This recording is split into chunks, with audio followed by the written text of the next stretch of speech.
Kenapa orang berani korupsi? Karena dia tahu sebentar ini aku di lembaga ini nggak ditahan. Kan begitu. Makanya nggak pernah korupsinya bisa turun. Begini. Ini mungkin pertanyaan bodoh nih Bang. Berapa sih emang batas toleransi negara uangnya boleh diambil tuh? Nggak boleh. Biar 1.000 nggak boleh kalau negara. Oh nggak boleh? Iya dong.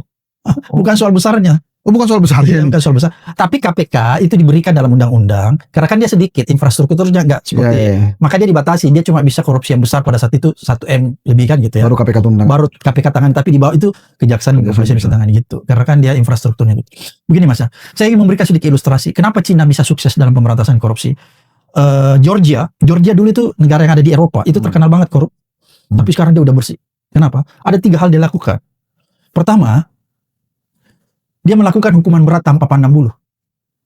Jadi criminal justice systemnya itu berfungsi. Criminal justice system itu ada pengadilan, ada kejaksaan, ada kepolisian, ada lembaga pemasyarakatan, itu disebut criminal justice system. Gitu ya.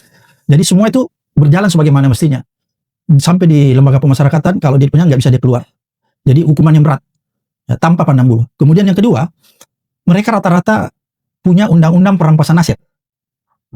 Aset recovery. Apa pentingnya ini undang-undang perampasan aset? Untuk menyita aset-aset atau harta dari hasil korupsi. Karena lewat undang-undang perampasan aset ini kita bisa menyita kembali. Istilahnya orang itu pemiskinan, dimiskinkan. Kan? Kemudian yang ketiga, ada yang disebut kalau di sana itu sanksi sosial. Sanksi sosial ini, Mas Yensa, itu kan harusnya diberikan oleh masyarakat. Misalnya gini, ada seorang narapidana korupsi. Begitu dia keluar, kita tidak boleh memberi dia tempat lagi. Itu bagian dari efek jerah. Mengucilkan dia. Tapi lihat, kalau di Indonesia, di kampung saya, gubernur yang keluar disambut kayak pahlawan. Bukan cuma di kampung saya, di mana-mana kan gitu kan. Orang yang punya duit, kalau dia korupsi, begitu dia keluar, disambut tuh pendukungnya kayak orang baru pulang dari medan pertempuran. Itu kan ada sesuatu yang salah di tengah-tengah masyarakat kita. Kenapa dia tidak memberikan sanksi sosial? Jadi orang itu, mantan koruptor, bukan mantan, narapidana koruptor itu masih menganggap dirinya orang suci. Orang benar, buktinya dia disambut. Dikasih tempat, kalau dia ke gereja dikasih bangku paling depan, kalau dia ke masjid dikasih sap paling depan.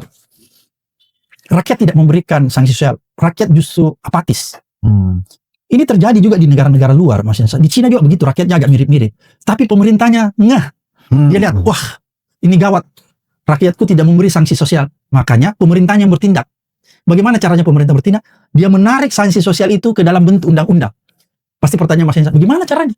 Maka dia buatlah aturan, diundangkan bahwa setiap pejabat yang sudah berstatus narapidana koruptor tidak boleh lagi dicalonkan atau tidak boleh diangkat lagi menjadi pejabat publik dalam kurun waktu 30 tahun.